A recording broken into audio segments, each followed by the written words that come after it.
नमस्कार, मी महेंद्र धोंगडे, युवा राज्य न्यूज लाईव्ह मध्ये आप सर्वांचं स्वागत आहे. सध्या खरीप 2026 च्या पेरणी संदर्भात आपल्यासोबत बोलण्यासाठी हदगाव तालुका कृषी अधिकारी आहेत. आपण त्यांच्याशी बातचीत करणार आहोत.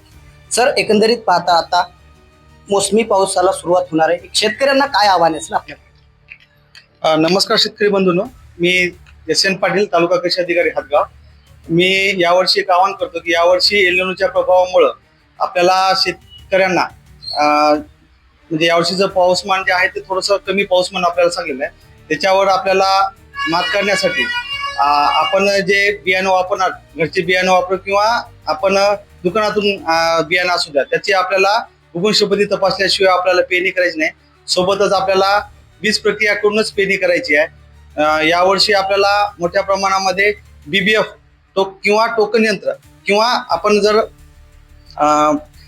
पेरणी यंत्रानं जर पेरणी करत असाल तर आपल्याला समजा 7 पन्न्याचं पेरणी यंत्र असेल तर मधलं एक त्याचं बंद करायचं आणि 4 नंबरचं जर बंद केलं म्हणजे आपल्याला प्रत्येक एक सरी होऊन जाईल. आणि त्यानंतर एक 15 दिवसानंतर एक बळी नांगरानं जर आपण त्याच्यातून सरी काढली तर त्याचंच आपल्याला एक प्रकार बेडवर आपलं त्याचं लागवड होऊन जाईल. म्हणजे आपल्याला एकतर जास्त पाणी पडलं तर त्यातून पाणी निघून जाईल आणि जर समजा कमी पाऊस राहिला तर त्यामध्ये पाण्याचं आपल्याला हे करता येईल.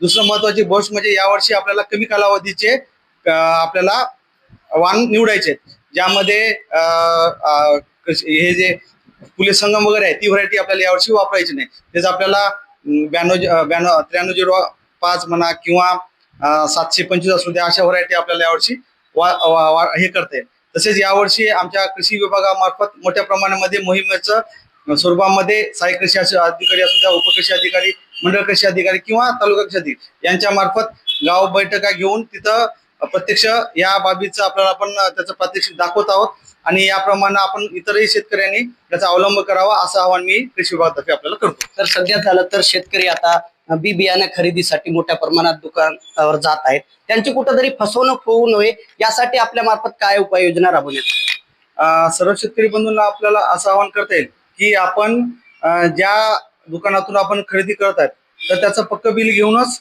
खरेदी करावी. त्याबाबत काही तक्रार वगैरे असेल तर तालुका कृषी अधिकारी किंवा पंचायत समितीचे कृषी अधिकारी यांच्याकडे आपल्याला रितसर तक्रार देता येईल.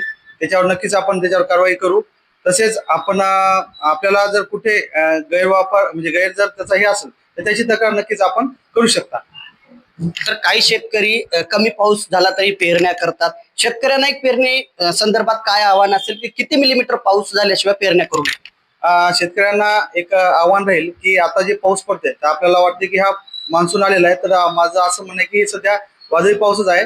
मान्सून आणखी आपल्याकडे आलेला नाही. पुढच्या काही दिवसामध्ये तर मान्सून येईल आणि जोपर्यंत आपल्याकडे 80 ते 100 mm पाऊस पडणार नाही त्याच्या आधी आपण पेरणी करू नये असं मी आपल्याला आवाहन करतो.